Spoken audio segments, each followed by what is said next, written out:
Bog svima i dobrodošli u moju kuhinju. Dolaze nam blagdani i već se na sve strane vrte božićne pjesme. Zato smo vam danas pripremili jedan prigodni recept, ali i jednu ideju. Naime, radit ćemo jedne fine, cjelovite keksiće koji, osim za druženja i za papanje, možete koristiti i kao prekrasne poklone, ovako lijepo zapakirane, za vaše najdraže. Sigurna sam da ćete ih razveseliti tako originalnim poklonima koje ćete napraviti u krajnjem slučaju i sami. Evo, to je to. Ajmo se baciti na recept.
Evo ga, keksi su nam se ohladili i sad smo spremni za pakiranje poklona.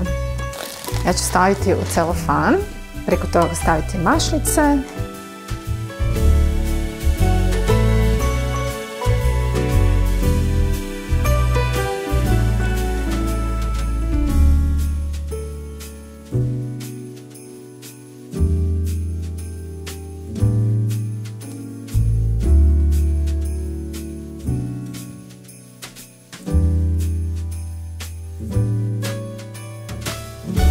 Evo, to je to. Jedna od ideja kako možete zapakirati.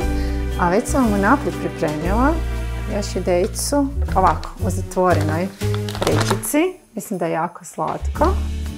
Malo jednostavnije nego zapakirati ovako celofan za sve vas kojima se možda ne da mučiti sa tim. Evo, ovako možete isto tako zapakirati, napisati za koga je i vjerujem da ćete lijepo iznenaditi svoje najdraže i velike i male. To je to. Nadam se da vam se svidjela ova ideja. Želim vam sretne blagdane od mene i od Electroluxa i vidimo se skoro.